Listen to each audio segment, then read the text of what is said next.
नमस्कार, शुभ संध्या, good evening. आज की चर्चा में आप सभी का हार्दिक अभिनंदन, स्वागत पथगामिनी परिवार की ओर से।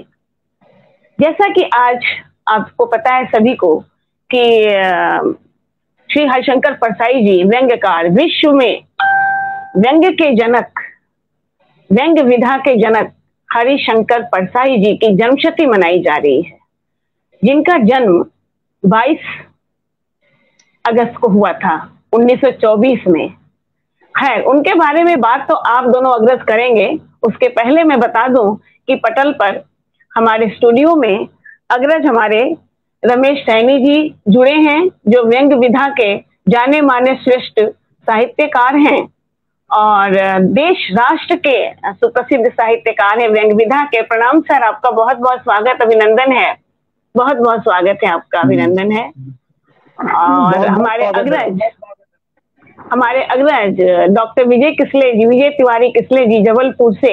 हालांकि आप दोनों अग्रज जबलपुर से ही हैं, मध्य प्रदेश से ही हैं, और हरिशंकर परसाई जी भी मध्य प्रदेश से ही थे। तो अग्रज हमारे विजय तिवारी किसले जी भैया हमारे राष्ट्रीय सलाहकार पथगामिनी के। इस वार्ता में आपकी बहुत ही महत्वपूर्ण भूमिका है आज, क्योंकि बिना आपके ये महत्वपूर्ण भूमिका निभाई नहीं जा सकती थी। इसलिए आपका बहुत बहुत स्वागत है, बहुत बहुत अभिनंदन है। आज के इस चर्चा में, वार्ता में आप दोनों अग्रज का हार्दिक अभिनंदन, स्वागत पथगामिनी परिवार की ओर से। थोड़ा सा मैं बता दूं अग्रज हमारे रमेश सैनी जी के बारे में, और मुझे आपकी जीवन के बारे में जानकर हैरानी हुई कि आप हिंदी के इतने बड़े व्यंग्य विधा के साहित्यकार हैं और हैं आप विज्ञान से स्नातक, अर्थशास्त्र और मनोविज्ञान से स्नातकोत्तर। क्या विडंबना है कि साइंस साइड के और आप जो है हिंदी में इतना अपना परचम फहरा रहे हैं व्यंग्य विधा में। लगभग 45 वर्षों से आपने व्यंग्य, कहानी और कविताओं का देश की सभी महत्वपूर्ण पत्र पत्रिकाओं जैसे सारिका, माधुरी, इंडिया टुडे, कादम्बिनी, नवनीत, बागर्थ, कथा देश, कादम्बरी, साक्षात्कार, मायापुरी, नई गुदगुदी, व्यंग्य यात्रा, आसपास, जनसत्ता, नवभारत टाइम्स, हिंदुस्तान, भास्कर, यानी कोई भी पत्र पत्रिका छूटी नहीं है जिसमें कि आपकी व्यंग्य की कहानियां, व्यंग्य आधारित कहानियां प्रकाशित न होती हों। मधुरिमा, सद्भावना और आप दूरदर्शन, आकाशवाणी केंद्रों में रचनाओं का पाठ तथा व्यंग्य कहानी के विभिन्न विषयों पर विमर्श करते रहे हैं। आप मत, जनपक्ष, आज, ब्लिट्स रविवार में प्रकाशन, भोपाल, दिल्ली, छतरपुर से भागीदारी आपकी रही है हमेशा से। आपके अनेक व्यंग्य संकलनों में रचनाएं संकलित होती रही हैं। जयलोक दैनिक द्वारा 50 वर्ष आयु होने पर जन्मदिन पर केंद्रित विशेषांक प्रकाशित हुए थे। आपकी कृतियां अनगिनत है, मैं गिनाऊंगी तो समय काफी निकलेगा, फिर भी मैं कुछ बोलूंगी। मेरे आसपास, बिन सेटिंग सबसून, बहुत सुंदर व्यंग्य संग्रह है आपका। बिन सेटिंग सबसून बहुत सुंदर। अंतहीन वापसी कहानी संग्रह, मेरी प्रतिनिधि व्यंग्य रचनाएं, सब कुछ चलता है, बक्से में कुछ तो है, उपन्यास, व्यंग्य उपन्यास अभी प्रकाशित होने वाली है। सम्मान आपको कादम्बिनी का व्यंग्य पुरस्कार सम्मान मिला है, व्यंग्य यात्रा सम्मान मिला है, रास बिहारी पांडे सम्मान, व्यंग्य श्री सम्मान, हीरा लघु स्मृति सम्मान, मध्य प्रदेश साहित्यकार मंच सम्मान, मध्य प्रदेश लघु कथा परिषद का लघु कथा सम्मान, यानी आपको अनगिनत विभिन्न सम्मानों से नवाजा गया है। हमारा सौभाग्य है राष्ट्र के इतने सम्मानित व्यंग्यकार हमारे पटल पर आज उपस्थित है। हालांकि पहले भी आ चुके हैं, लास्ट ईयर भी हम व्यंग्य कहानी के बारे में बातचीत करने के लिए और आपकी कहानियां सुनने के लिए आपको आमंत्रित किया गया था। आप गहमर सम्मानों से पुरस्कृत हैं।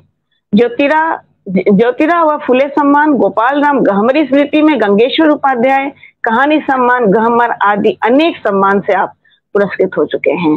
वर्तमान में व्यंग्य को समर्पित व्यंग्यम संस्था, जिसके बारे में सुन चुकी हूँ, द्वारा व्यंग्य पाठ गोष्ठी का आयोजन करते रहते हैं। अनेक साहित्यिक सामाजिक संस्थाओं में आप अध्यक्ष और सचिव के पद पर सक्रिय भागीदारी निभाते हैं।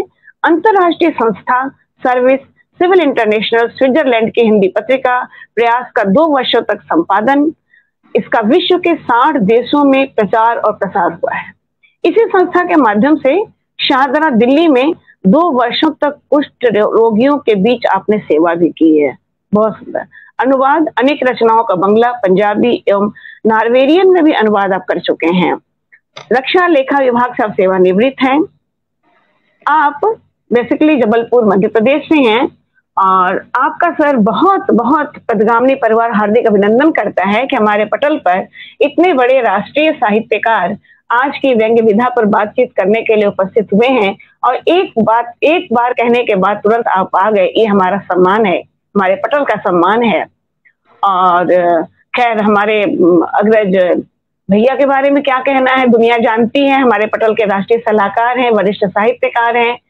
तो मैं थोड़ा सा हरिशंकर परसाई पर ज्यादा कुछ नहीं लेकिन हाथवा से बताऊंगी कि आप 24 अगस्त 1924 होशंगाबाद मध्य प्रदेश में आपका जन्म हुआ था और मृत्यु देहावसान आपका शायद जबलपुर में हुआ था। और इधर काफी महीने से 1 महीने से जबलपुर में आप लोग इनकी जन्म शताब्दी पर काफी कार्यरत हैं। नाट्य भी हो चुका है, कहानी भी हो रही है, ड्रामा हो रहा है, सब कुछ हो रहा है, काफी कुछ चल रहा है। इसी बीच में भैया का सुझाव था कि क्यों ना हम जन्म शताब्दी पर के उपलक्ष्य में अवसर पर पटल से उनके बारे में समग्र वार्ता करें। तो आपको पता होगा कि व्यंग्य के जनक हैं हरिशंकर परसाई जी और व्यंग्य विधा को मान्यता भी इन्होंने दिलाई है। मुझे याद आता है कि इनकी भेड़े भेड़ियां कहानी मैंने पढ़ी थी और पढ़ाई थी। बहुत सुंदर प्रजातंत्र पर और चुनाव को लेकर बहुत सुंदर व्यंग्य उन्होंने किया है, कटाक्ष किया है। हालांकि बच्चों के स्तर से थोड़ा ऊपर है कहानी, वो हाई स्कूल के कोर्स में है, सीबीएसई बोर्ड में था, अब है कि नहीं मुझे नहीं मालूम, लेकिन काफी उच्च स्तर का है, बच्चों के मानसिक स्तर से ऊपर का था थोड़ा, लेकिन है बहुत अच्छी कहानी है। खैर अब मैं आगे ज्यादा न बोलते हुए, समय खराब न करते हुए, मैं श्रोतागण का हार्दिक अभिनंदन करूंगी जो लोग पटल पर जुड़े हुए हैं। 3 या 4 लोग दिखाई पड़ रहे हैं, लेकिन चूंकि आप लोग कमेंट्स मैं देख लेती हूँ कमेंट्स में किसी हाँ जी हाँ, कुसुम सुराना जी जुड़ चुकी हैं, चेतना भारती जी जुड़ चुकी हैं और इस प्रकार से 3-4 लोग जुड़े हैं, लेकिन कमेंट जिनका आएगा उन्हीं को मैं देख पाऊंगी।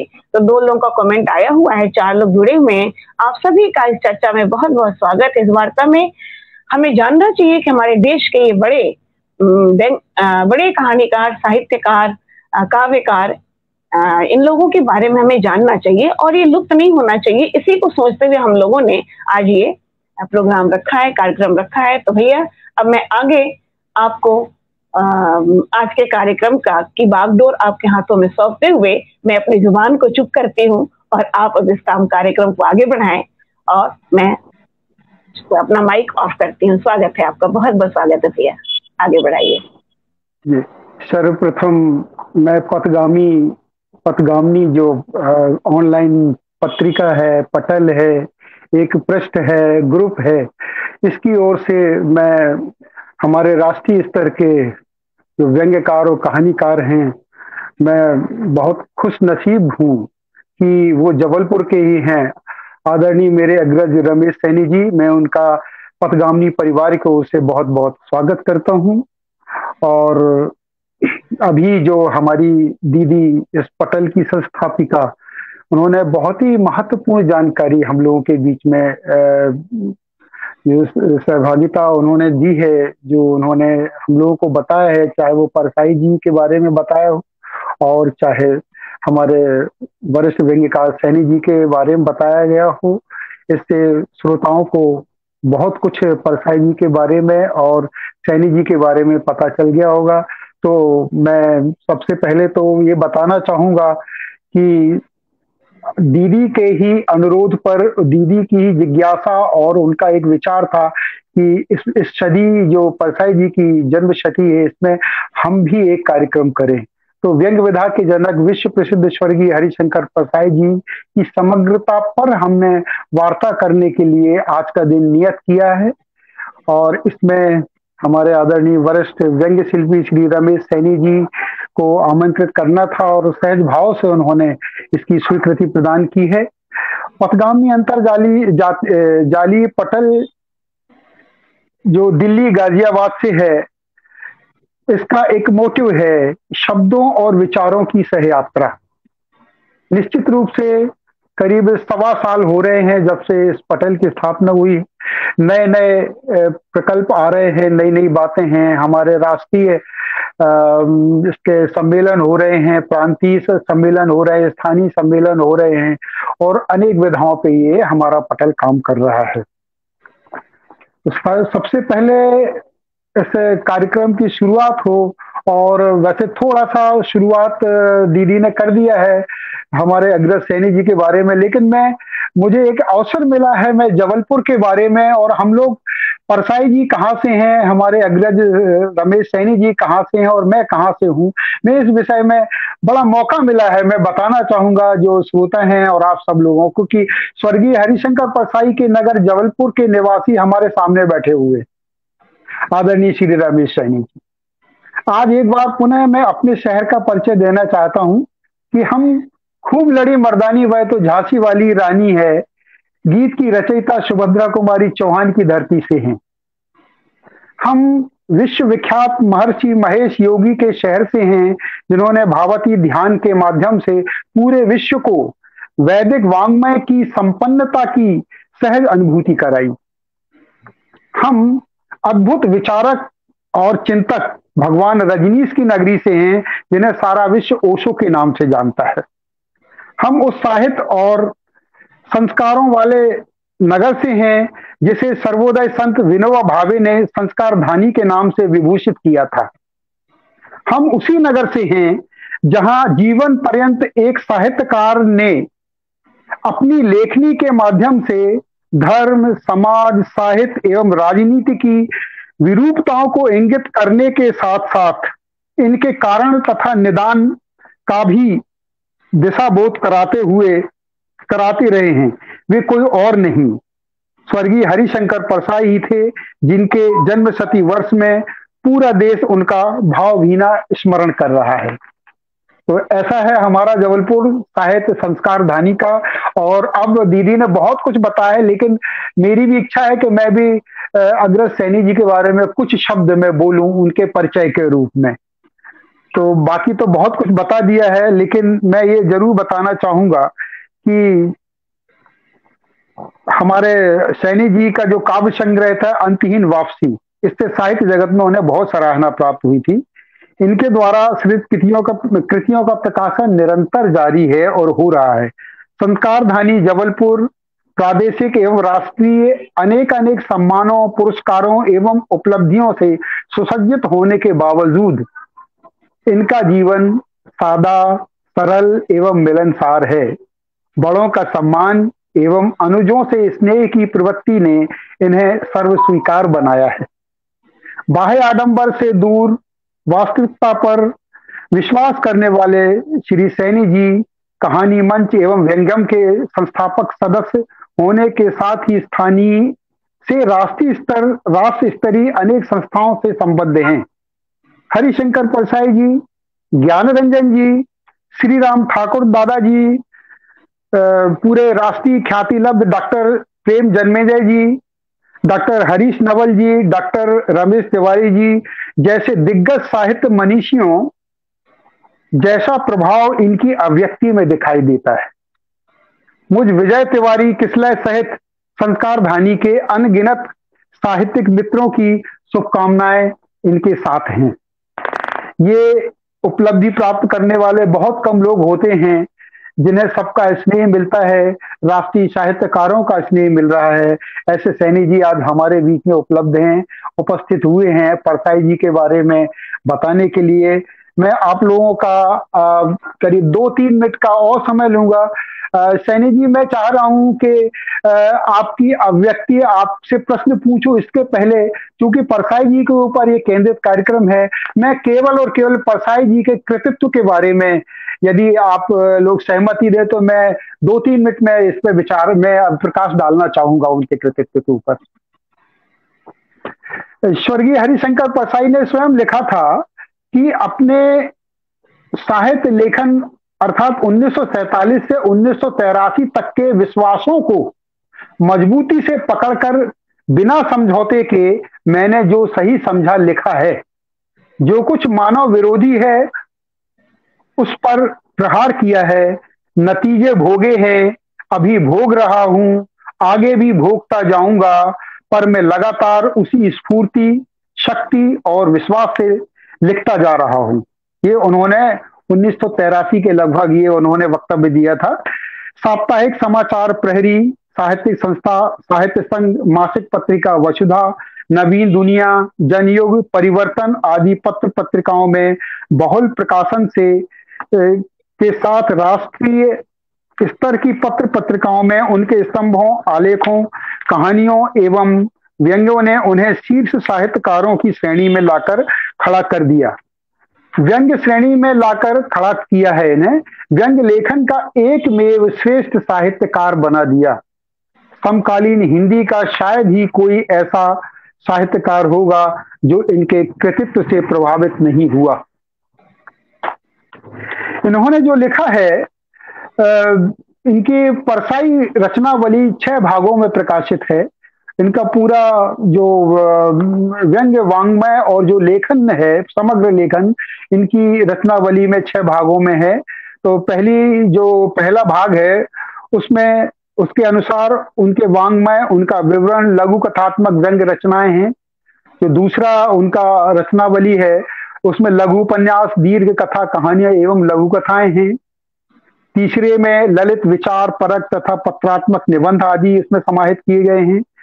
चौथे खंड में राष्ट्रीय अंतरराष्ट्रीय परिदृश्य को लक्षित व्यंग्य निबंध हैं, संकलित हैं। और 5वां खंड है, ये खंड एक लोकव्यापी, पूरे देश में इसकी चर्चा होती रही है। इसमें स्तंभ लेखन, सुनो भाई साधु के लगभग 159 से अधिक इनके स्तंभ लेखन में इनके स्तंभ हैं, इनके लेख हैं। इसमें यह माजरा क्या है, लगभग इसमें 78 से भी अधिक इनके जो व्यंग्य हैं और जो स्तंभ में जो उनका लेखन किया गया है।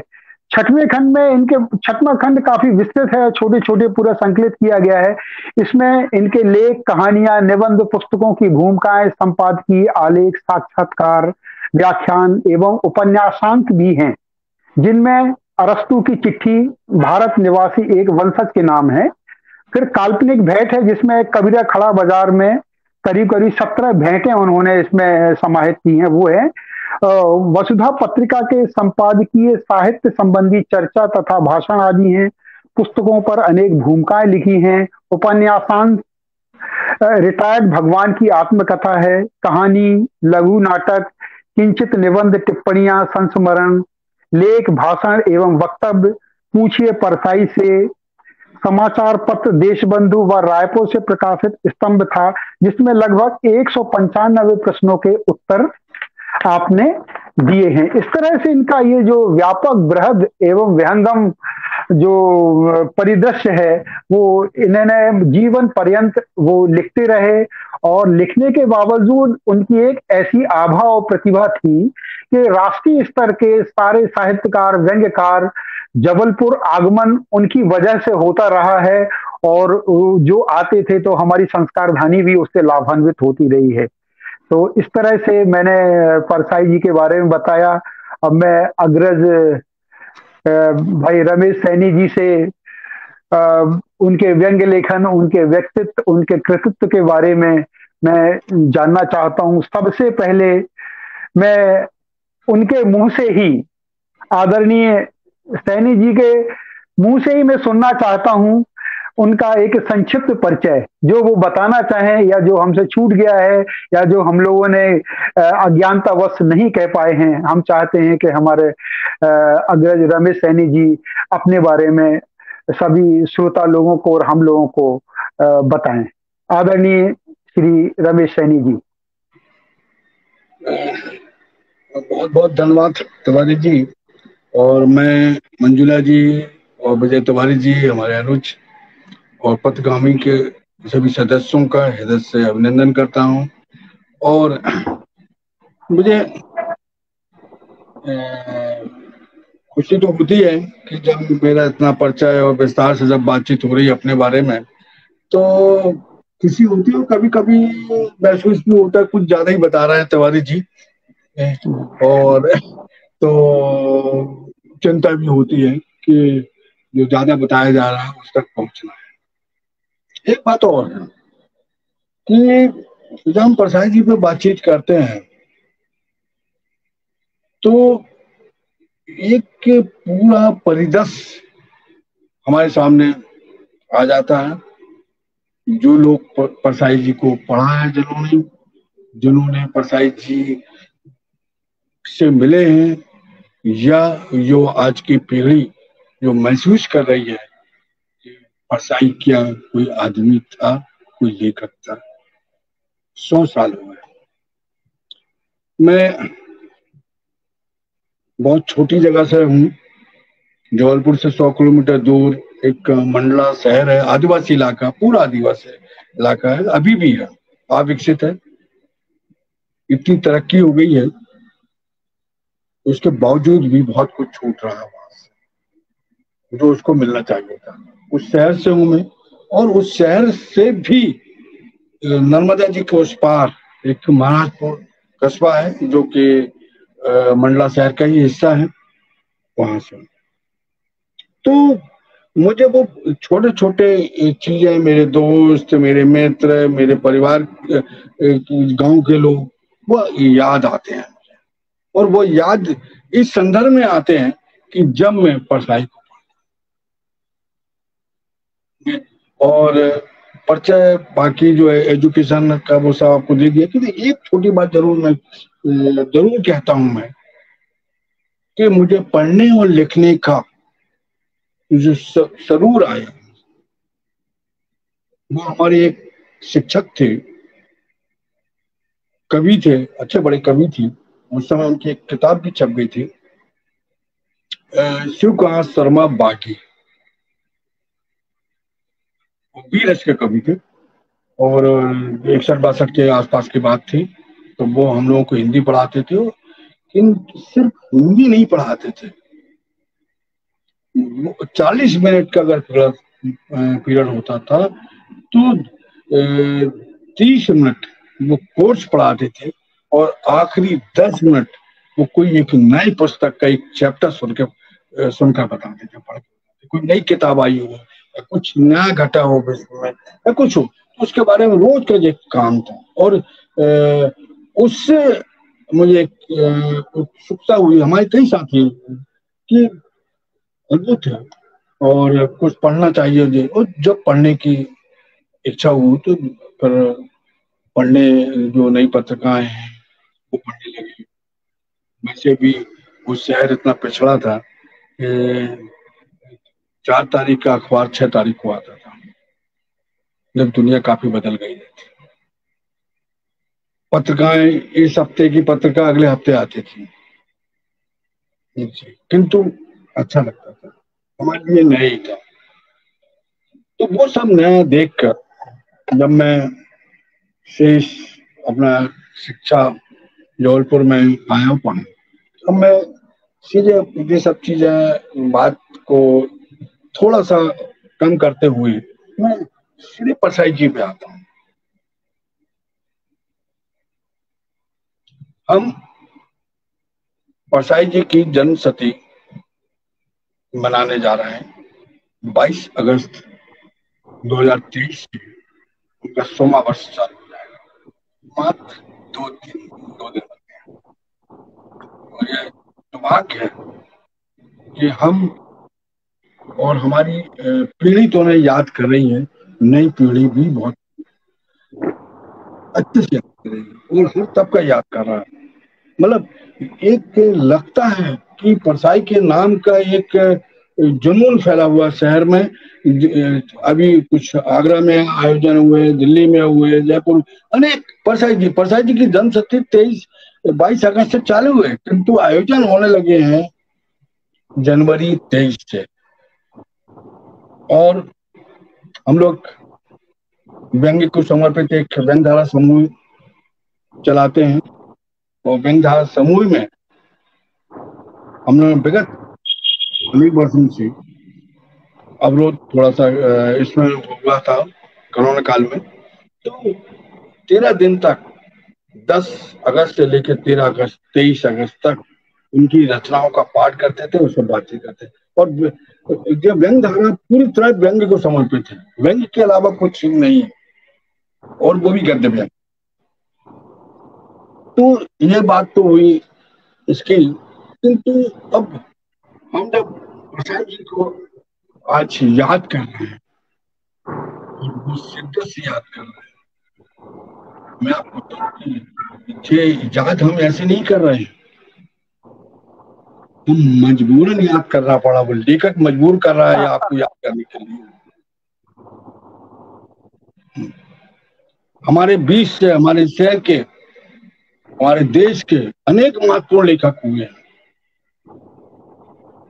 उनको भी हम याद करते हैं, किंतु हम एक भाषा के तौर पर, एक रस्म अदायगी के तौर पर उन्हें याद कर लेते कि वो भी बहुत बड़ा लेखक। 2 लेखक हुए हैं इस समय, स्वतंत्रता के पहले और स्वतंत्रता के बाद। मैं इसी पीरियड से बात करूंगा कि स्वतंत्रता के पहले मुंशी प्रेमचंद को याद किया जाता है, और स्वतंत्र सबसे ज्यादा पढ़ा जाने वाला लेखक हिंदी का अगर है तो प्रेमचंद है, और सबसे ज्यादा दूसरे नंबर का पढ़ा जाने वाला लेखक है आज हरिशंकर परसाई।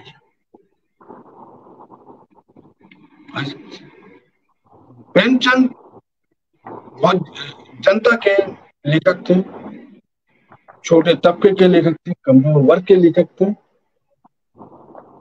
उन्होंने उनकी कमजोरियों पर अनेक कहानियां लिखी। वही चीज हम परसाई जी में देखते हैं, जब वो समाज में व्याप्त कमजोर तबकों के लिए बात करते हैं, और जो घट रहा है समाज से, उसको दुष्प्रभाव दिख रहा है, या हम उस चीज से सहमत नहीं है, उसको भी परसाई जी महसूस करते हैं, और महसूस करने के बाद उस पर बात करते हैं।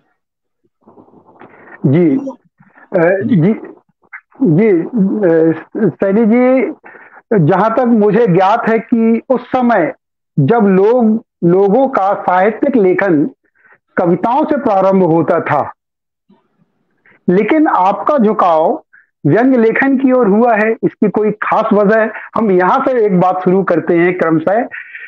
हम लोग सभी जानना चाहते हैं कि आप जिस वक्त आपका उच्चतर माध्यमिक विद्यालय या आपका समझ के बाद आपका साहित्य की ओर रुझान हुआ, तो आपने ये व्यंग, जब उस समय हर आदमी कविता से ही शुरू करता था, और आपका झुकाव व्यंग साइड में, व्यंग की तरफ कैसे हुआ, ये बताएं हमें। हम सही कह रहे हैं, मैंने बहुत कविताएं लिखी हैं, और कभी जभी अब भी कविता लिख लेता हूँ, किंतु अपने मित्रों के बीच पढ़ने के लिए। तो यह बात सही है कि कविता का रास्ता भले बहुत सरल महसूस हो, किंतु उतना ही कठिन है अपने को अभिव्यक्त करने के लिए। किंतु मैं थोड़ा सा अलग मिजाज करता हूँ, मुझे कोई चीज गलत पसंद नहीं आती थी। मैं, आप ये कह सकते हैं कि मैं लड़ जाता था, और कोई अगर गलत कर रहा है उसे भर जाता था, चाहे वो पहचान का हो, बड़ा हो, छोटा हो, मुझे कभी भय नहीं रहा किसी भी चीज से। अग्रज जी, आज भी यही आपकी विशेषता है, इसी विशेषता के लिए जाने जाते हैं, सिद्धांतवादी हैं। जी अग्रज जी, जी बोले। तो मुझे ये ऐसा लगता था कि एक मिनट का एक छोटा सा संस्मरण बता दूं। मैं 7वीं 8वीं में तब, क्योंकि हमारे इधर सब लोग अखाड़े ही आते थे और कोई साधन नहीं था, तो मैं भी अखाड़ा जाता था, देखिए। और एक बार, और हमें नदी पार करके स्कूल जाना पड़ता था, हर काम नदी पार करना था। अगर हम फिल्म जाते थे तो नदी पार करने पे जाते थे। तो एक बार हम लोग फिल्म से लौट रहे थे, पूरे 5-10 लड़के थे, और जब घाट पे आया तो घाट पर उसको पैसा दिए, उसने 1 पैसा कम दिया, हिसाब गड़बड़ करने लगा। तो मैंने कहा नहीं, पैसा तो पूरा दो। क्या नहीं, अब चल रहा नहीं है। उस वक्त नए पैसे चलते थे, अब तो बहुत लोगों ने देखे नहीं होंगे, नई पीढ़ी ने। नए पैसे चलते थे, पुराने 2 पैसे के 3 पैसे होते थे और वो हमसे 4 पैसे मांग रहा था। हम कह नहीं, अब तो वो तो उसके साथ जो केवट था बहुत अच्छा हट्टा कट्टा था, हमसे थोड़ा सा बड़ा था। वो क्या कहते हैं कि कुछ मैंने तेज से बोल दिया होगा, उसे बुरा लगा होगा, वो आ गया लड़ने लगा। तो उस वक्त हमें दारा सिंह की पिक्चरों देखने का बहुत शौक था। बहुत सी उसके जो क्या कहते हैं कि दांव पैच थे वो मालूम थे। उस दांव पैच से मैंने कहीं 5-7 मिनट तक लड़ाई लड़ी, कुश्ती लड़ी, और उसके बाद बराबरी पे छूटी। लोग कह गया, जब देखा कि ये पटने वाला है, भाई छोड़ दो, कोई वो बराबर। तो कहने का मतलब जी मेरे तेवर शुरू से ही कि मैं गलत चीज पसंद नहीं करता हूँ। और यही बात मैं जब कविता में नहीं कह पाता था, उस वक्त प्रेम कविता का दौर था, उम्र प्रेम करने की थी, तो कविता भी मेरी प्रेम से थी।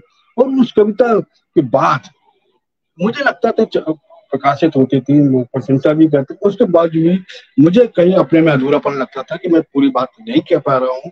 और अचानक मैंने एक फिल्म देखी थी, और फिल्म का एक गाना था, पानी रे पानी तेरा रंग कैसा, शायद रोटी कपड़ा मकान या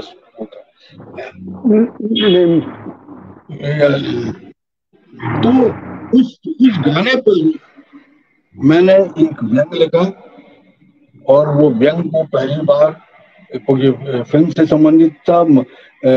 टाइम्स ऑफ इंडिया ग्रुप की एक पत्रिका थी माधुरी, जिसके संपादक अरविंद कुमार थे, तो उनको भेजा। और मजे की बात ये है कि अगले अंक जब मैं खरीदने गया तो उसमें मेरी रचना देखने गए तो इतनी जल्दी प्रकाशित हुई कि उसका मुझे जो पहले स्वीकृति पत्र आता था वो भी नहीं मिल पाया था। वो छपने के काफी दिन के बाद आया था डॉक्टर। ये बात क्या बात है सर। हाँ, तो उससे मुझे इतनी संतुष्टि मिली, इतनी संतुष्टि, मेरा एक रास्ता बन गया। उसके बाद में मैंने बैंक लिखा, बहुत से बैंक लिखे। चलिए, ये तो पता चला कि कुश्ती लड़ने के बाद में और पिक्चर देखने के बाद आप व्यंग्य की तरफ आप आकर्षित हुए। तो इसी क्रम में बिल्कुल ऐसा ही संदर्भित प्रश्न है कि, और हम क्या सारे श्रोता भी ये जानना चाहेंगे कि आपने अपना व्यंग्य लेखन परसाई जी से प्रभावित होकर, परसाई जी से भी प्रभावित हुए होंगे, और उनके कारण आपकी ये व्यंग्य विधा, व्यंग्य लेखन और आगे इसने धार पकड़ी है, क्या ऐसा कह सकते हैं हम? नहीं, मैं व्यंग्य तो पहले लिखने लगा था मैं, और किंतु परसाई जी को पढ़ा बहुत था, और पढ़ा पुस्तकों में था, पुस्तक नहीं पढ़ी थी। पुस्तक खरीदने लायक हमारे उस वक्त हम जिस गति में थे, जिस वर्ग में हम जी रहे थे, हम दूसरों की तरह अखबार पढ़ते थे और लाइब्रेरी से पुस्तक पढ़ते थे या मित्र दे देते थे। तो मैंने धार्मिक पत्रिका बहुत आराम से पढ़ी है और उसमें उनके व्यंग्य पढ़े हैं, और यह एक संयोग है, मैं आपको बताऊं। उसके बाद मैं जबलपुर आया, जबलपुर में मित्रों से मिला। तो मेरे एक मित्र थे, मैं एमए कर रहा था मनोविज्ञान में, मेरे एक मित्र थे जो बहुत बड़े कहानीकार हैं, शशांक। हम लोग दोनों एक साथ एमए कर रहे थे। तो एक दिन ऐसे बातों में पूछ रहे हम कि हरिसिंह का परसाई जी यार हैं कहाँ के, मुझको नहीं मालूम था, जबकि 4-5 साल हो गए रहते हुए मुझे। तो कहने अरे कि यहीं पे तो मिलना चाहूंगा। मैं बिल्कुल मिलेंगे, चलते आएंगे रविवार को। तो हम दोनों रविवार को उनके घर से मिलने गए। और मिलने के बाद मैंने मिलने के पहले मैं आपको बताऊं बड़ी ईमानदारी से कि उनकी रचनाओं को लाइब्रेरी से और पत्रिकाओं से और पुस्तक से पढ़ के गया था, पूरी तैयारी के साथ गया था। हाँ, कि अगर वो पूछ लें कि आपने मेरी कौन सी रचना पढ़ी है, तो मैं वहां पे थोड़ा सा पीछे न पड़ जाऊं। तो मैंने 5-10 रचनाओं के नाम लिए और लेके बात की, तो मतलब तो उन्होंने पूछा नहीं, किंतु मैंने ही मतलब आगे बढ़ के बताया कि नहीं मैंने आपकी वो रचना पढ़ी है, ये चीज है उसमें जैसी बात। तो थोड़ा सा अपने को मतलब प्रेजेंट करने के हिसाब से उनसे बातचीत हुई, वो हुआ। फिर बाद में काफी मिलना जुलना हुआ परसाई जी से। जी दीदी, आप कोई प्रश्न करना चाहेंगी?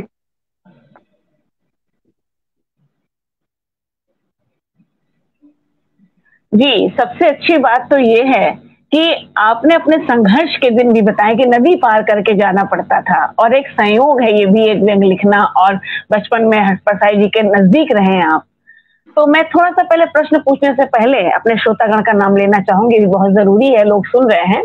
धर्मेंद्र नाथ तिवारी जी, प्रदीप मिश्र अजनबी जी, देवेंद्र तोमर साहब जुड़े थे, शायद चले गए हैं, कुमार प्रेमिल जी, प्रदीप मिश्र अजनबी जी, और साधना शाही जी, रेणु रॉय जी, और कई लोग जुड़े हुए, 17 लोग करीब जुड़े थे। देव कृष्ण गुप्ता हमारे पटल के ही, प्रदीप श्रीवास्तव जी, और काफी लोग हैं पटल पे उपस्थित। डॉक्टर देवेंद्र तोमर साहब जुड़े हुए हैं, और साथ में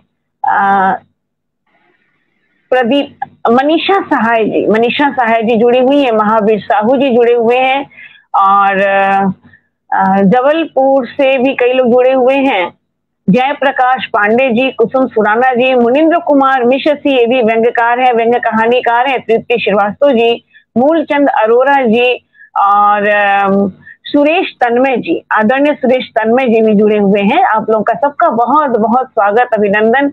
अच्छा लग रहा है कि आप लोग जुड़े हैं और हमारे इस कार्यक्रम को तरजीह दे रहे हैं। आप लोगों को सबको अच्छा लग रहा है। इसके पहले मैं पूछना चाहूंगी अपने अग्रज सैनी जी से कि अपनी कोई पुरानी चर्चित रचना एवं अभी के किसी ताजा तरीन चर्चित रचना के बारे में बताएंगे क्या? कोई पुरानी चर्चित रचना या कोई ताजा तरीन चर्चित रचना, उसके बारे में कुछ इसका जिक्र करना चाहेंगे? हम लोग सुनना चाहेंगे। मैं दोनों रचना बता देता हूँ। एक रचना का अभी हमने संघर्ष दिया, पानी रे पानी। जी जी।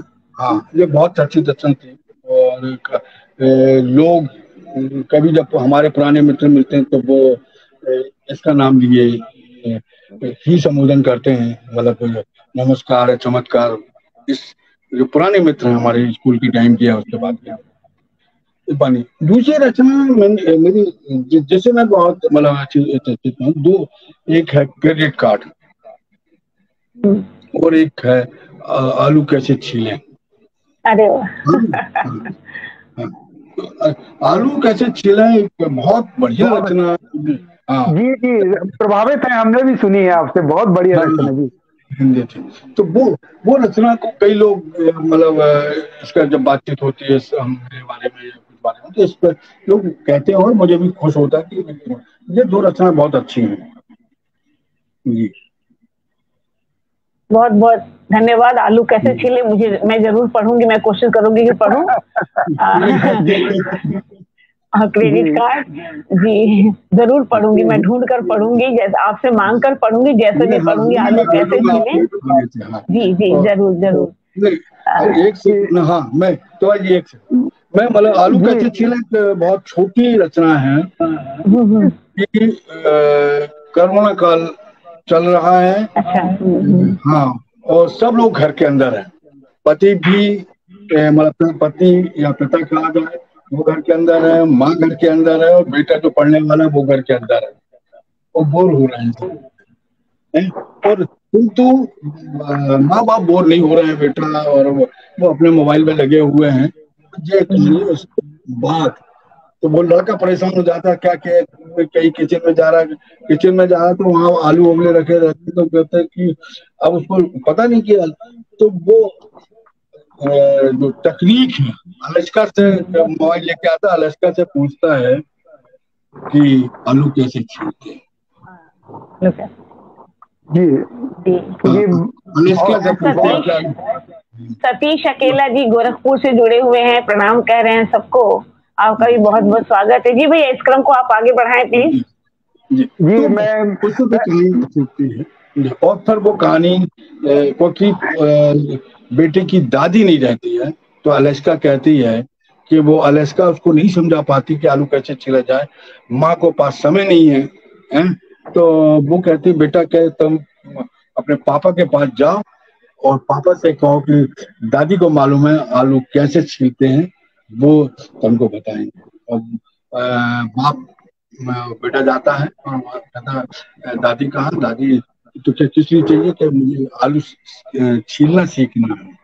जी बहुत रोचक शीर्षक है, बहुत रोचक शीर्षक है जी। और मैं एक बता दूं बीच में, अगर लाइट बहुत तेज फ्लक्चुएट कर रही है, अगर चली गई तो मैं अंधेरे में हो जाऊंगी, केवल आवाज सुनाई पड़ेगी मुझे, तो इतना सहना पड़ेगा जी। क्योंकि अभी यहाँ पे जब से नए घर में आए, इन्वर्टर अभी नहीं लग पाया है, वो ऐसे ही रखा हुआ है किनारे बेचारा, तो लाइट जा सकते फ्लक्चुएट कर रही है, तो मैं अंधेरे में चली जाऊं तो भैया अपना कंटिन्यू करिएगा आप जी, आप क्रमशः कम करिए जी, क्रमशः कंटिन्यू करें जी भैया आगे।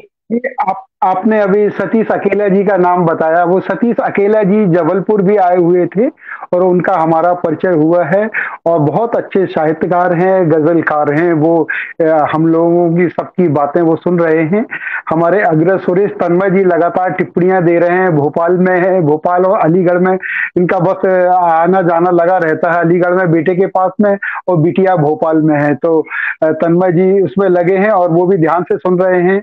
जयप्रकाश पांडे जी जबलपुर से साहित्यकार, व्यंग्य साहित्यकार हैं और हम लोगों के साथी हैं भाई रमेश जी के। धर्मेंद्रनाथ तिवारी जी एकदम शुरू से ही जुड़े हुए हैं और साही मैडम भी जुड़ी हुई हैं। तो मैं आगे मैं बताना चाहूँ, मैं आगे का प्रश्न है, वैसे मैं इसके पहले ये बताना चाहूंगा कि परसाई जी की लघु कथात्मक व्यंग्य रचनाएं बहुत सारी हैं। उनमें से कुछ रचनाएं जैसे एक मध्यम वर्गीय कुत्ता, असुविधा भोगी, सदाचार का ताबीज, राजनीति का बंटवारा, भोला राम का जीव, विकलांग राजनीति की डायरी, दो नाक वाले लोग, अकाल उत्सव, अपने अपने इष्ट देव, हनुमान की रेल यात्रा, एक तृप्त आदमी की कहानी, एक लंब ने गुरु को अंगूठा दिखाया आदि प्रमुख हैं। इन्हें पढ़कर आपके मन में परसाई जी के मुख्यतः किस प्रकार के लेखन पर ध्यान गया? साथ ही मैं आदरणीय सैनी जी से भी ये जानना चाहूंगा, क्या बात है कि मुंशी प्रेमचंद के बाद, वो बात अभी आपने पहले जरूर बताई लेकिन वो पूरी नहीं हो पाई, कि प्रेमचंद के बाद आम आदमी या पाठकों को परसाई जी का ध्यान आता है, इस पर भी आप बताएं कि आखिर उनमें क्या समानता है या क्या अधिकता है या क्या कमी है, क्या भाषा लेखन है। तो इन सारी चीजों के बारे में भी हम जानना चाहेंगे आदरणीय रमेश सैनी जी से। जी अग्रज सैनी जी। जी हाँ, आपने सही के कुछ रचनाओं के नाम लिए, थोड़ा सा मैं इसमें संशोधन कर दूं तिवारी जी के लिए।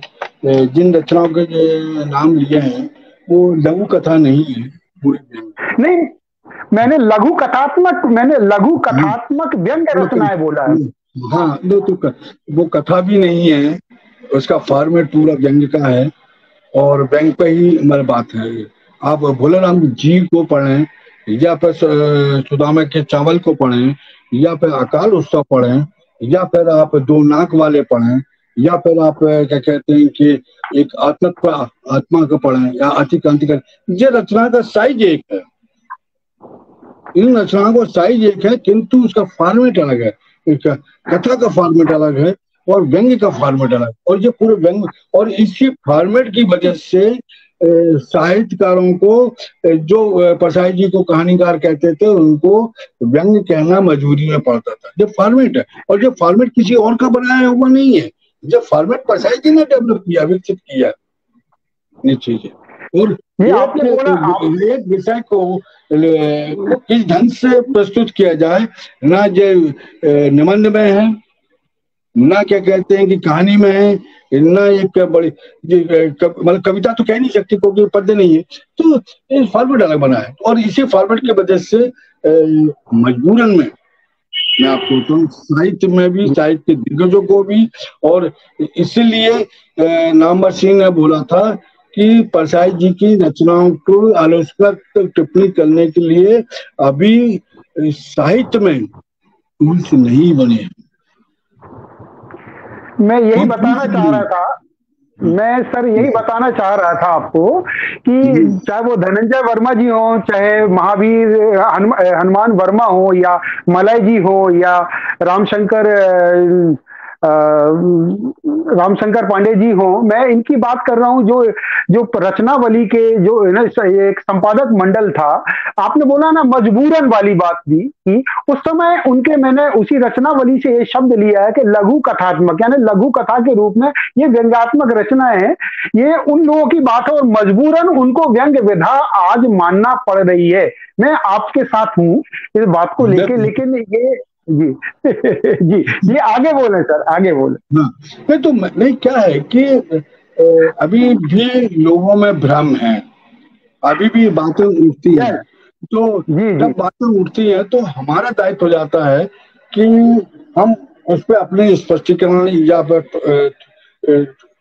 भ्रम है उसको भ्रम को दूर कर देनी चाहिए। मतलब अभी कुछ दिन पहले ही हम लोग जो व्यंगम का 6 अगस्त को आयोजन हुआ था, उसमें भी एक हमारे जो वक्ता थे उन्होंने बोल दिया था कि व्यंग विधा नहीं है, किंतु उसका तुरंत हमारे आदरणीय उपेंद्र जी ने उसका स्पष्टीकरण किया था। तो ये सब बातें, तो इसका इस बात जहाँ कहीं कुछ थोड़ा सा होता है तो हम लोगों को थोड़ा कूदना पड़ता है, किंतु स्पष्टीकरण के लिए, कोई उससे व्यक्तिगत नहीं है, कोई स्पष्टीकरण। मैं आपको एक चीज बताऊं जी कि जो हम परसाई जी की बात करते हैं, परसाई जी की बात सीधे सीधे आम आदमी की बात होती है, बीच में कहीं कोई एक आदमी नहीं रहता है। वो आम आदमी के जीवन, आम आदमी का उसकी सोचना, उसका तरीका, और वह किस ढंग से जीवन जी रहा है, मजबूरी उसको कौन उससे बात करते हैं। और उनका जो कहना है कि वो बेहतरी के लिए बात करते हैं, इसका तो मुक्ति बोध ने अलग से बात बोली थी कि ऐसा लेक्चर चाहिए जो बेहतर आदमी बनाने की बात करे। तो परसाई जी आदमी में बेहतर बनाने की बात नहीं करते हैं। मैं आपको बताऊं, परसाई जी परिवर्तन की बात करते हैं, सुधारने की बात नहीं करते हैं। नीचे परसाई जी उस व्यवस्था को बदलने की बात करते हैं, उस जिस व्यवस्था से समाज ग्रसित है, जिस व्यवस्था से आदमी ग्रसित है, उस व्यवस्था को बदलने की बात करते हैं। मैं आपको एक छोटी सी बात बता दूं, एक उनकी रचना है जरा वो वाइफ है, बहुत अच्छी रचना, छोटी सी रचना है, मतलब जी उसमें एक छोटा सा उदाहरण बता देता हूँ कि एक आदमी परसाई जी को अपने, मतलब वो लेखक को अपने घर ले जाता है और बाहर बैठा देता है, और उसकी पत्नी क्या कहते हैं अंदर रहती है, वो अंदर से चाय लेके आता है, मतलब परसाई जी से कोई परिचय नहीं, कुछ नहीं। बात जी आपने बिल्कुल सही बोला कि वो बिल्कुल समाज की, आम आदमी की भाषा, और शायद यही कारण है कि प्रेमचंद जी ने भी बिल्कुल मजदूर लोगों का, चाहे वो अलगू चौधरी हो, चाहे बड़ी काकी हो, जो उन्होंने जो उनका जो लेखन था, चाहे कफन हो, गबन उपन्यास हो, अपन इनकी बात करें तो उन्होंने सर्वहारा की बात करी है। और हमारे परसाई जी के बारे में विदित है, जब तक कि वो एक्सीडेंट के पहले तक यहाँ वहां उनका एक चक्कर लगता था, यहाँ वहां जाते थे, चाहे पान का ठेला हो, रिक्शा वाला हो, जो आम वो जो देखा करते थे समाज में, जो विद्रूपताएं देखा करते थे, जो परेशानी देखा करते थे, उनके लेखन में स्पष्ट रूप से झलकती हैं, और यही प्रेमचंद जी में था। बिल्कुल आपने सही कहा सर। मैं एक और बात आपसे पूछना चाहूंगा कि जो परसाई जी की रचनाओं जो इस तरह से लिखी जा रही हैं, या तो कभी इतने साधारण होते हुए हमारे सिर के ऊपर से निकल जाती हैं रचनाएं, या हम उनको समझ नहीं पाते, तो क्या मैं इस विषय में आपसे पूछना चाहूंगा कि इन रचनाओं को समझने के लिए हमें किसी टूल्स की जरूरत है क्या? कोई ऐसा टूल्स हो जिससे हम उनकी रचनाओं की 100% उनके भावों को सही समझ पाए? नहीं, ये बहुत ही महत्वपूर्ण सवाल है कि एक रचना पढ़ने का,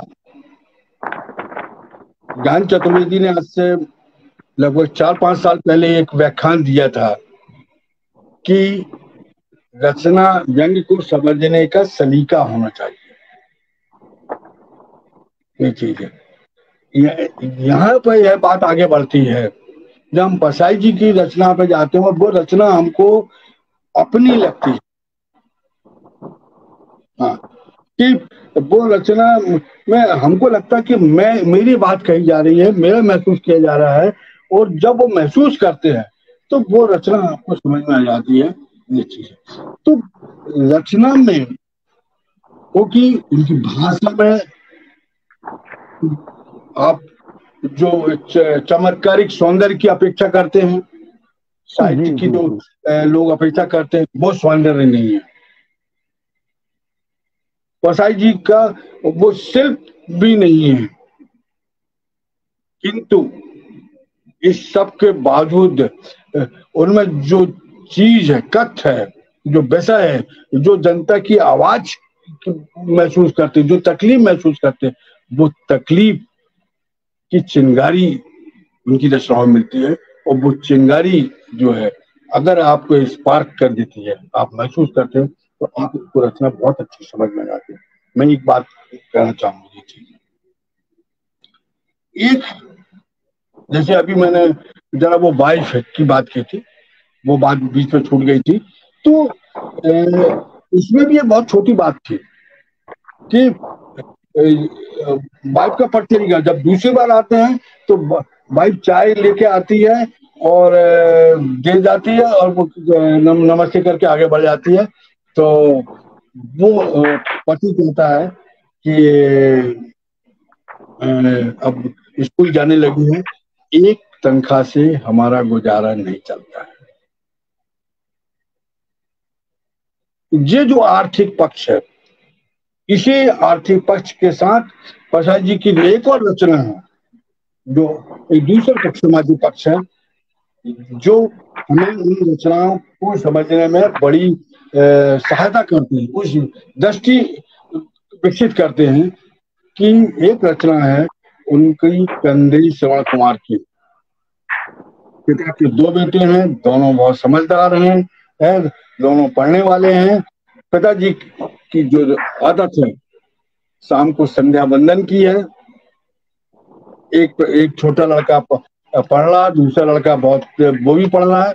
बड़े लड़के से कहते हैं जा सोडा लेके आ जा, तो दौड़ के चला जाता, सोडा लेके चला जाता। और जब छोटे बेटे से कभी कहना पड़ता है कि सोडा लेके आ जा, तो कहता नहीं, मैं पूरा पाठ पूरा करके जाऊंगा। तो हाँ, तो वो कहता है कि जब बेटे, आजकल के ऐसे बेटे हो रहे हैं जो बाप का कहना नहीं मान रहे। छोटी सी बात है, मतलब सही क्या है यह पहचानना है। सही ये है कि बेटे को पढ़ने देना है, संध्या वंदन के लिए वो नहीं बुलाना, मतलब प्राथमिकता बच्चे को बनाना है, अपनी आज्ञा पालन नहीं करवाना है कि मैं पिता हूँ और पिता की भी एक सत्ता होती है और वो सत्ता का मैं दुरुपयोग करूँ, इधर तेरे को लाना ही पड़ेगा, पढ़ाई हो चाहे ना हो।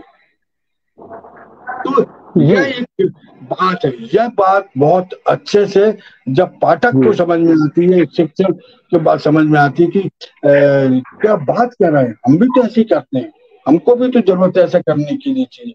वहां से वो जो समझ है, विकसित समझ है, जो हमें अपने अनुभवों से मिलती है, अपने लोगों से मिलती है, पढ़ने से मिलती है, हमारे जो वातावरण है उससे जो समझ मिलती है, वही रचना परसाई जी को समझ सकते हैं।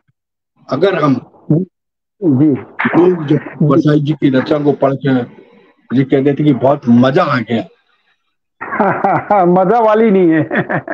ये रचना मजा वाली नहीं है। आप उन रचनाओं से आपको सोचना पड़ेगा, चिंता करना पड़ेगी, विचार करना पड़ेगा। वो रचना आपको मजा नहीं देगी, आप सोचने पे मजबूर करेंगे। जब वो रचना को आप समझ पाएंगे तो अलग बात होगी। बिल्कुल सही, मजा नहीं, उसको चिंतन की जरूरत है। और इस बीच में ये बता दूं दीदी कि हमारे इस मंच का ये जो प्रसारण है अंतरराष्ट्रीय स्तर पर मॉरिशस से भी हमारे सच्चिदानंद जी सुन रहे हैं इसको। और जी जी बिल्कुल, मैं कहने वाली थी कि मॉरिशस से भी लोग जुड़े हुए हैं इस पटल पे, और 17 लोग जुड़े थे, अभी भी 11-12 लोग जुड़े हैं। सच्चिदानंद जी मॉरिशस सुन रहे, ये हमारी बहुत बड़ी सफलता है और पसंद कर रहे हैं लोग इस चर्चा को। जी जी दीदी, आप कुछ कहना चाहेंगी? क्या चाहिए? अभी आप कंटिन्यू करें, मैं बोलती पूछूंगी इसके बाद, अभी आप कंटिन्यू करें। जी जी जी, तो नहीं जी, मैं ये बताना चाहूंगा अग्रज जी के जो अभी कुछ बातें चल रही थी, उसमें से एक बात तो ये है, दीदी कुछ पूछना चाह रही थी, मैं ही उसमें इन्हें पूछ लेते। ठीक है ठीक है ठीक है ठीक है भैया, मैं बात कर लेती हूँ। अभी बताया सैनी जी ने कि व्यंग को समझने का सलीका होता है, कोई टूल्स की जरूरत नहीं है, और अगर वो सलीका आ जाए और समझ में आने लगे तो व्यंग मजा नहीं, आनंद नहीं, बल्कि चिंतन और विचारणीय होता है। चिंतनशील व्यक्ति ही व्यंग को के मर्म को समझ सकता है और चिंतन करना चाहिए। मैं इस परिप्रेक्ष्य पूछना चाहूंगी कि परसाई जी ने समाज में व्याप्त विसंगतियों, पाखंड एवं क्षरित होते हुए नैतिक मूल्यों पर तीखे प्रहार किए हैं। उनके सामाजिक, राजनीतिक, धार्मिक या आर्थिक पक्षों में कौन सा पक्ष अधिक प्रभावित करता है? सैनी जी, आप मुझे इसका थोड़ा सा बताने का प्रयास करें कि कौन सा पक्ष अधिक हमें प्रभावित करता है, आर्थिक, सामाजिक और नैतिक? जी परसाई जी जो है राजनीतिक व्यंग की वजह से अधिक जाने जाते हैं। उनके जो समकालीन थे, चाहे वो सर जोशी हों या रविनाथ त्यागी हों, उन्होंने अपनी मजबूरियों की वजह से, कुछ वजह से राजनीतिक व्यंग कम लिखे हैं, और जो लिखे भी हैं कहीं ना कहीं बच के लिखे हैं। परसाई जी ने बच कर लिखा नहीं है, बल्कि सामना करते हुए लिखा हुआ है। किंतु मेरा जैसा मानना है, राजनीतिक व्यंगों की बहुत चर्चा होती है। एक उनका अद्भुत व्यंग राजनीति का जॉर्ज का जेरूसलम, आप पढ़ेंगे मस्त हो जाएंगे उसमें की चीजें, लेकिन मजा नहीं आएगा, क्योंकि जॉर्ज का जेरूसलम में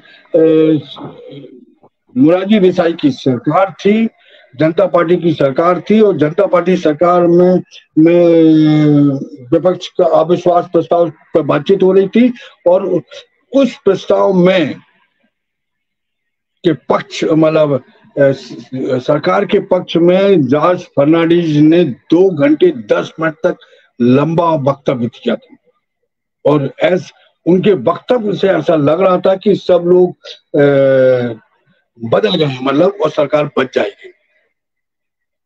अद्भुत वक्तव्य दिया था। और उसके बाद जब सवेरे उठते हैं तो पता लगता है कि जॉर्ज फर्नांडीज ने जनता पार्टी से इस्तीफा दे दिया और सरकार गिर जाती है। अब ये चरित्र, राजनीतिक चरित्र है, इसको हम लोग मतलब बहुत बारीकी से अंदर जाना पड़ेगा। क्या बात थी, क्या पीछे रात भर में क्या बदल गया कि जॉर्ज फर्नांडीज अपने को बचाने के लिए, बिल्कुल निश्चित है कहीं ना कहीं अपने बचाने के लिए उन्हें इस्तीफा दिया होगा। जिस ढंग से वो जूझ रहे थे संसद में, वो बिखर गया था पूरा। तो राजनीति की ऐसे अनेक राजनीति, किंतु मैं और आम पाठक राजनीति की अपेक्षा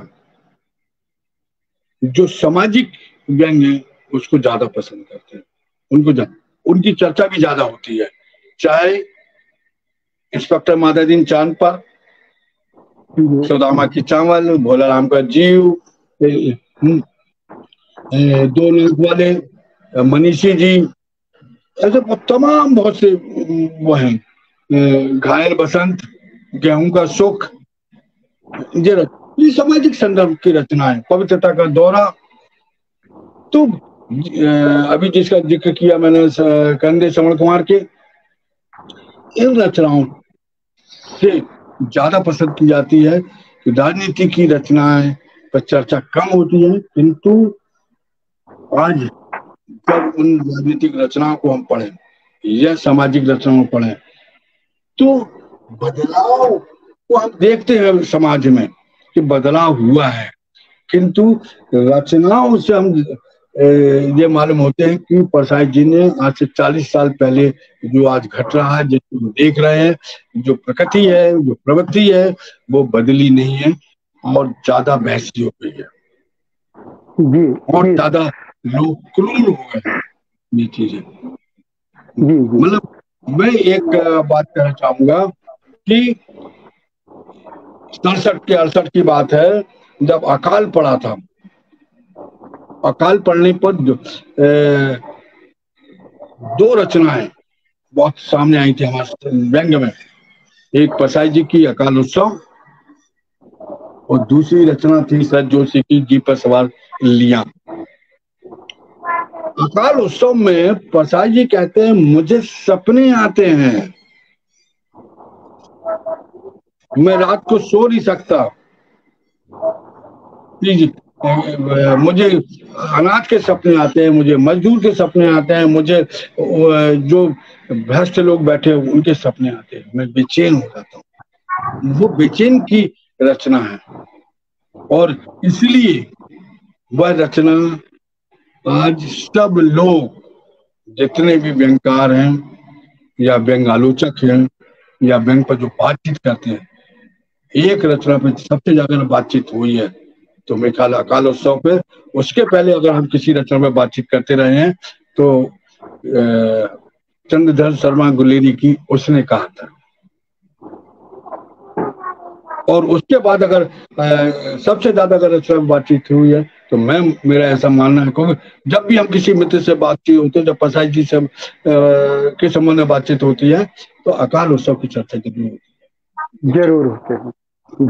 तो यही सामाजिक संदर्भ में हम लोग परसाई जी को याद करते हैं। वो सामाजिक, क्योंकि जो परिवर्तन की बात है वो उस व्यवस्था को बदलना चाहते हैं, सुधारना नहीं चाहते। परसाई जी ने कभी कहीं नहीं लिखा कि मैं सुधारने के लिए लिख रहा हूँ, मैं बदलने के लिए, परिवर्तन के लिए लिख रहा हूँ ये चीज।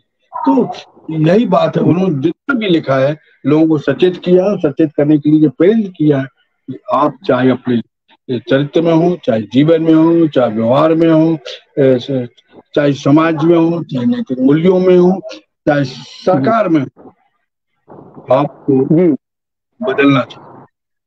जी, मैं ये बताना चाहूंगा कि युग पुरुष, साहित्य के युग पुरुष हैं परसाई जी, और उनकी समग्रता को केवल एक एपिसोड में या एक बार में बड़ा मुश्किल लग रहा है। हमें खुद ही पता नहीं चला कि हम 1 घंटे से ज्यादा हो गए हैं और हमारा एक कार्यक्रम कुल 1 घंटे का होता है, लेकिन कुछ बिंदु अभी भी बाकी हैं। हम लोग चाहते हैं कि 5-10 मिनट में, और ये हमारे अभी 9:05 हो चुका है, हम चाहते हैं कि 10-12 मिनट में हम अपनी बात को पूरा करें। सैनी जी भी बाद में उपसंहार दें, आदरणीय मंजुला जी आभार प्रदर्शित करें। मैं इस बीच में कुछ और ऐसे संक्षिप्त में इसको सबको मैं संकलित करके कुछ मैं और पूछना चाहता हूं कि जैसे परसाई जी को व्यंग का प्रोधा माना जाता है, क्या उनकी अपनी प्रतिबद्धता की वजह से है कि उन्हें प्रोधा मानने का, उनकी कोई प्रतिबद्धता के कारण हम उन्हें प्रोधा मानते हैं? और दूसरी एक और बात है, समकालीन सामाजिक एवं राजनीतिक परिदृश्य में भी हरिशंकर परसाई जी को याद करना जरूरी लगता है। आखिर क्यों? हम उनको इस बार आज की जो नई पीढ़ी अभी इंगित किया था आदरणीय सैनी जी ने कि हमारी मजबूरी है, और सबसे ज्यादा नवयुवक आज परसाई जी को पढ़ रहे हैं। इन दोनों बातों के बारे में संक्षिप्त में जानना चाहूंगा आदरणीय सैनी जी से कि उन्हें वो प्रोधा है तो क्या उनकी अपनी प्रतिबद्धता के कारण वो ऐसा साहित्य लिख पाए जो इतने बड़े साहित्यकार बन गए हैं, और आखिर ऐसी क्या बात है? तो ये एक बड़ा महत्वपूर्ण सवाल है। जब परसाई जी की जो हम रचनाओं व्यंग के जो सरोकार की बात करते हैं, व्यंग की जरूरतों की बात करते हैं, प्रपंच की बातचीत करते हैं, इन सब चीजों में अगर हम जो एक विचारधारा है, परसाई जी ने जो एक समाजवादी विचारधारा थी, पहले वो समाजवादी जर्मन के समाजवादी थे, उस विचारधारा से प्रभावित थे और उनके जो मित्र थे वो मित्र थे। किंतु फिर बाद में वामपंथी विचारधारा के अध्ययन के बाद उन्हें बहुत अध्ययन किया और बहुत अध्ययन करने के बाद उनको लगा कि एक व्यक्ति की बात करते हैं, एक मनुष्यता की बात होती है जो विचारधारा, और इसको समझना बहुत जरूरी है। और उसके बाद उस विचारधारा को से प्रभावित होकर उन्होंने इसको अपनाया और इसी से जहां भी कोई बात आएगी है कहीं ना कहीं वो विचारधारा उनके साथ आती है। किंतु एक सवाल यहाँ पे बड़ा महत्वपूर्ण है परसाई जी को लेकर कि परसाई जी बंदी नहीं है, कट्टर नहीं है वो विचारधारा के। जैसा कि आज हम देखते हैं, आज का जो परिदृश्य है जिसपे हम देख रहे हैं कि विचारधारा में कट्टरता आ गई है, उसमें सोच विचार नहीं आया है, हम गलत को गलत कहने में डर रहे हैं क्योंकि हम जो विचारधारा के पोषक हैं उसके वो हमारे आका कहीं बुरा ना मान जाए। किंतु परसाई जी ने इसकी चिंता नहीं की। और मैं एक उदाहरण दे दूं, मैं बता दूं आपको, परसाई जी ने कम्युनिस्ट पार्टी की सदस्यता बहुत पढ़ने के बाद 2-3 साल तो उस पूरे साहित्य को पढ़ने के बाद उसकी सदस्यता ली। वो सदस्यता लेने के बाद लगभग 1 साल के बाद जब उनको पता चला कि इस विचारधारा के अग्र से जो महत्वपूर्ण जो विचारक थे, गोरकी कहानीकार, वह पार्टी का भी सदस्य, उसने भी पार्टी की सदस्यता छोड़ दी थी, किंतु उस विचारधारा का अंतिम समय तक पोषक रहा है और अंतिम प्रभाव। तो परसाई जी ने ये हिम्मत, एक छोटा लेखक या विचारक काम नहीं कर सकता, उसने बोला कि जब गोरकी वो छोड़ सकता है सदस्यता तो मैं पार्टी की सदस्यता छोड़ती और मैं फॉर्म वापस कर दिया। किंतु हाँ, तो ये विचारधारा मनुष्यता को बेहतर बनाती है, मनुष्यता के पक्ष में काम करती है और सत्ता से टकराती है, सत्ता से टकराने की हिम्मत करती है। सत्ता सिर्फ राज की सत्ता नहीं है, राज की सत्ता नहीं है, सत्ता घर की भी सत्ता है। जैसे मैंने अभी कुछ देर पहले बोला था कि पिता की भी सत्ता है, और हम ऑफिस में जब काम करते हैं तो हमारे बॉस की भी सत्ता होती है, वो भी कुछ हमसे गलत काम करवाना चाहता है और हम लोग तो जो सत्ता हर जगह, तो वो सत्ता से टकराने की हिम्मत रखते थे और उसी वजह से परसाई जी हमेशा मनुष्यता के पक्ष में दिखे हैं और बात काम की।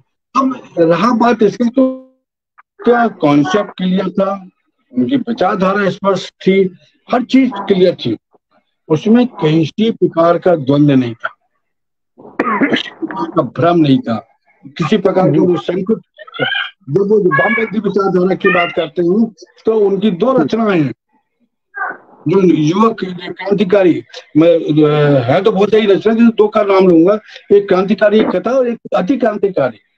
अति क्रांतिकारी वो लवादे में पेड़ कर काफी, और उसमें आधी सिगरेट को कप में पूछ के ताकत लगा के बुझाता है, ये दिखावा वाली क्रांतिकारी थी परसाई जी।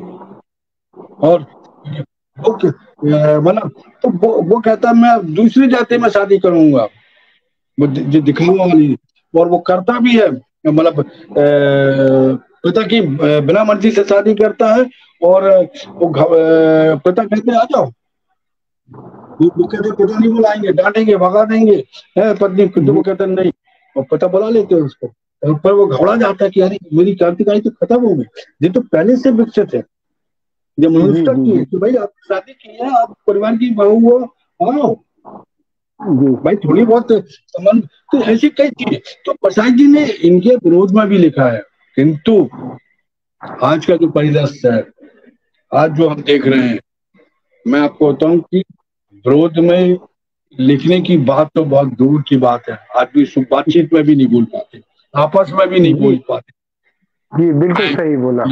एक और चीज पे बात करूं, मैं घड़ी रखी सामने, चिंता मत करना आप। नहीं तो मैं घड़ी देख के बात कर रहा हूँ। तो वो मैं मतलब ये कहना चाहता हूँ कि वो कट्टरता से हमें मुक्ति पाना है। जो वैचारिक कट्टरता है, जो सत्य से दूर रहती है, वो परसाई जी ने किया है। वो परसाई जी ने अपने ही जिसके वो पोषक थे, जिनको वो मानते थे, उसके विरोध में लिखा हुआ है। चाहे वो क्रांतिकारी कथा हो, जाति क्रांतिकारी कथा हो, या बहुत सी चीज है धर्म के विरोध में उन्होंने बहुत रचना हुई थी। मतलब जो वैष्णव के फैसलन है वो तो पूरे धर्म और अर्थ के पक्ष में है और धर्म के विरोध में रचना है कि वो आदमी कैसे परिवर्तन होता है, कैसे बदल जाता है, और ईश्वर को एक किराए रख देता है और उसका पक्ष अर्थ के सामने आ जाता है और बदल जाता है। बिल्कुल अपने अपने इष्ट देव, बहुत सही है। तो प्रसाद जी ने हिम्मत की। अगर आज जो हम परिदृश्य में देख रहे हैं कि आज अगर लोगों को लगता है कि अगर वो आज लिखते तो शायद कुछ ज्यादा होता, किंतु नहीं। मेरा मानना ऐसा है कि हम कलम की बहुत बड़ी ताकत होती है। मैं आपको बताऊं, हम लोग उस ताकत का उपयोग नहीं करते हैं। लिखा जो आज लिख गया वो तो अमिट हो गया, जब तक रहेगा। किंतु जो अगर कोई उसको नष्ट करने की कोशिश करेगा वो नष्ट हो जाता है। जो कट्टरतावाद बोले उसको कौन याद करेगा आज के समय। तो इसलिए प्रसाद जी इस ताकत को जानते थे, उपयोग कर। यही बात आज है। कई लोग बोलते हैं कि नौकरी है इसलिए मैं बच के लिखता हूँ, खतरा मोल नहीं ले सकता क्योंकि सरकार ऐसी है या लोग ऐसे हैं। किंतु अभी भी कुछ लोग ऐसे हैं जो बहुत ताकत से और बहुत बिंदास होकर लिखते हैं और नाम लेकर लिखते हैं। कोई कुछ नहीं हुआ उनका, वो नौकरी कर रहे हैं, सरकारी नौकरी कर रहे हैं। मैं आपको बताऊं और नहीं लिख पा रहे। तो ये जो खतरा है, खतरा बाहर के सत्ता से खतरा नहीं है, आपके अंदर से खतरा है जो आपको बाहर नहीं आने देता। आप बच के लिखना चाहते हैं कि कहीं ये ना हो जाए। आपका जो झुकाव है लिखने का वो लाभ और हानि देख कर होता है। आप नफा नुकसान देख के लिखते हैं कि मेरा कोई नुकसान नहीं हो जाए, मुझसे ये नाराज नहीं हो जाए। अगर आप ऐसा लिखेंगे तो निश्चित ही कि वो व्यंग्य नहीं लिखेंगे। आपका कहीं ना कहीं आप उसके पक्ष में दिखेंगे जिसके विरोध में आप लिखना चाहते हैं। बिल्कुल बिल्कुल बिल्कुल सर, अनबुझा पक्ष होगा और यही व्यंग्य का सबसे बड़ा खतरा है। इस खतरे से मैं व्यंग्यकार को या अन्य मित्रों को मैं चाहता हूँ कि इस खतरा तो मोल लेना पड़ेगा, बात तो करना पड़ेगी किसी भी न, तो शायद हम बेहतर समाज की, बेहतर मनुष्यता की, बेहतर शासन की और बेहतर साहित्य की संभावना कर सकते हैं। अन्यथा मैं हमेशा कहता हूँ कि अगर खतरा नहीं लेना है तो एक जगह कोई खतरा नहीं है, आप प्रेम गीत लिखो और प्रेम करो। ये क्या बात है, बिल्कुल निश्चित आपने कहा। शायद नहीं निश्चित रूप से हमें खतरा मोल लेना होगा और जब तक खतरा मोल नहीं लेंगे हम एक निष्पक्ष और अपने जो अकाउंटेबिलिटी है, एक साहित्यकार का उत्तरदायित्व है, उसको निर्वहन करना नहीं माना जाएगा। लेकिन हमारे परसाई जी के बारे में हम ये जरूर कहना चाहेंगे, वो उनमें मानवीय संवेदना कूट कूट के भरी थी, उनमें स्पष्टवादिता थी। चाहे उनके मित्रों की बात हो, चाहे पत्रिकाओं के संपादक की बात हो, उन्होंने कभी, चाहे राजनेताओं की बात हो, उन्होंने अपने सिद्धांतों से निश्चित रूप से कभी समझौता नहीं किया। ये बात मानना पड़ेगी। और मैंने भी बहुत उनका साहित्य पढ़ा हुआ है और अग्रज रमेश सैनी जी जैसे, श्री राम ठाकुर दादा जैसे लोग हमारे जबलपुर के हैं, उनके सानिध्य में मैं रहा हूँ। मैंने भी व्यंग्य विधा को काफी नजदीक से जाना है। तो ये तो बात है। और मैं साथ में, अब समय बिल्कुल शेष नहीं है, बस अंतिम में मैं अपनी बात कह के दो शब्द हमारे अग्रज सैनी जी बोलेंगे, इसके बाद में आदरणीय मंजुला जी दीदी हमारी उसका उपसंहार करेंगे। बस दो बातें रह गई थी जिसका बिल्कुल संक्षेप में उत्तर चाहूंगा। जैसे आज व्यंग्य में मानवीय सामाजिक सरोकारों से हटकर वैयक्तिक प्रवृत्तियां और प्रकृति पर अधिक ज्यादा लिखा जा रहा है। और इसी तरह परसाई जी के समय में भी बाजार था और आज भी बाजारवाद प्रभावशाली है। निश्चित रूप से ऐसे में व्यंग्य प्रभावित हो रहा है।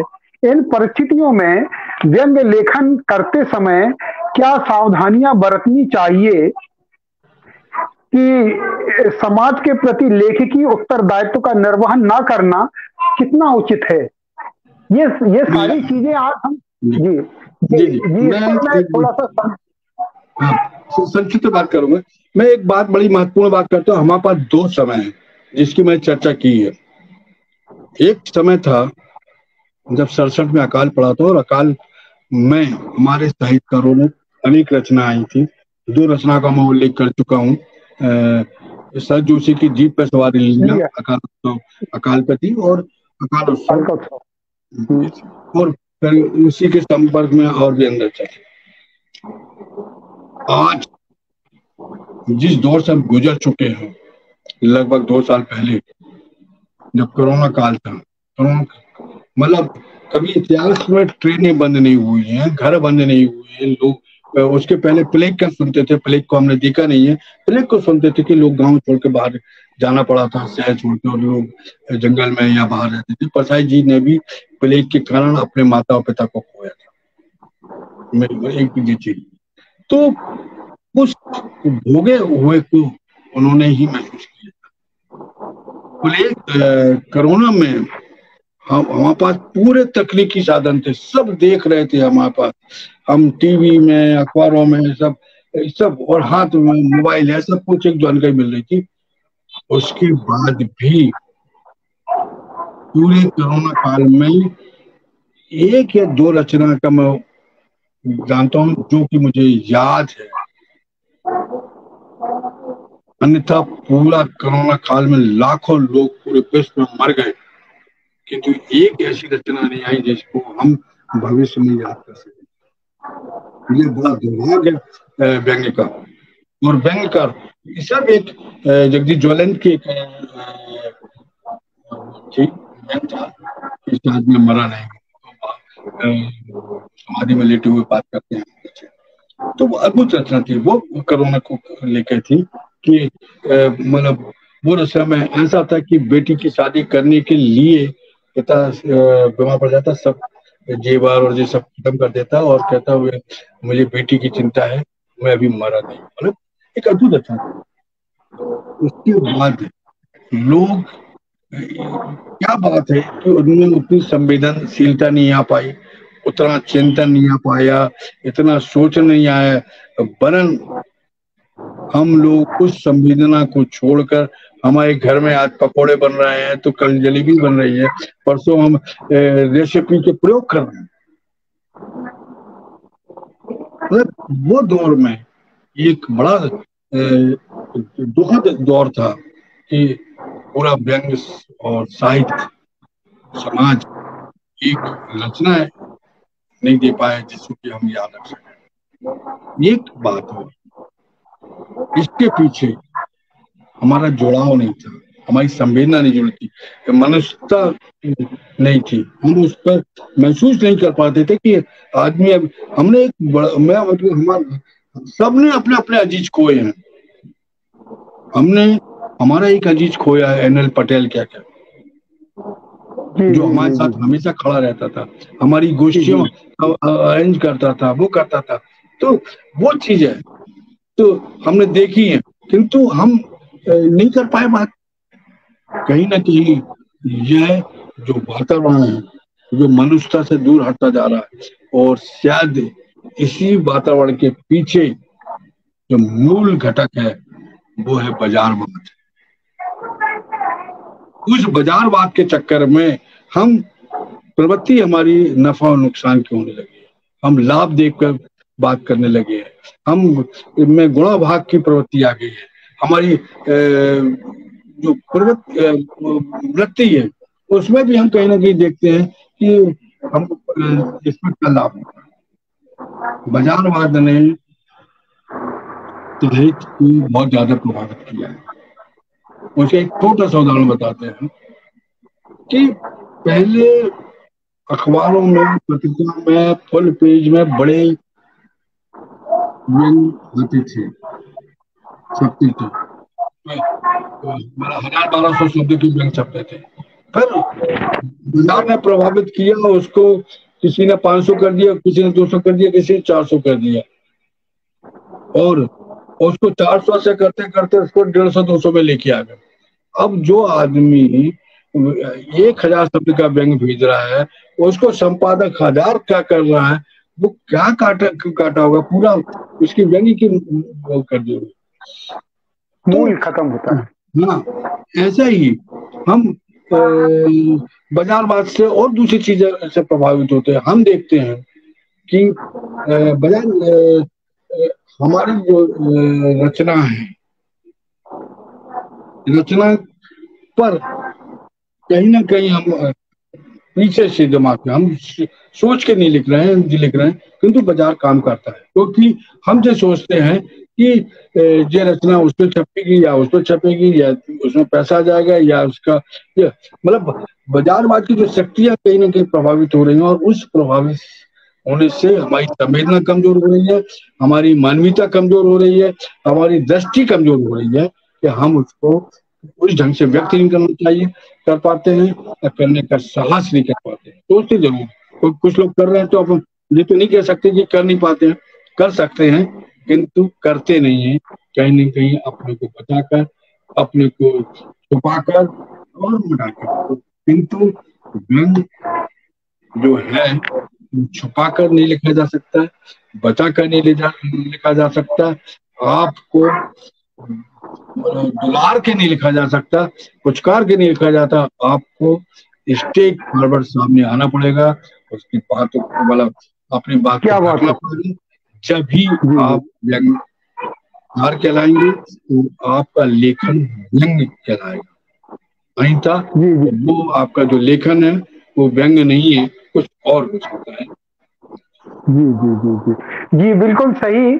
आज की इतनी जो परिचर्चा जो आयोजित हुई, इसमें कुछ जो निष्कर्ष निकले हुए हैं, जो प्रश्न उभर कर सामने आए हैं, हमें चिंतन मनन का जो अवसर मिला है, इसके पीछे मैं केवल एक ही बात कहूंगा, वो आदरणीय हमारे अग्रज रमेश सैनी जी जैसे साहित्यकार हैं, उनका जो सानिध्य रहा हुआ है परसाई जी से, वो उनकी परसाई जी की देश काल और माटी से भी वो भी जुड़े हुए हैं, यहाँ के परिवेश को भी देखा है।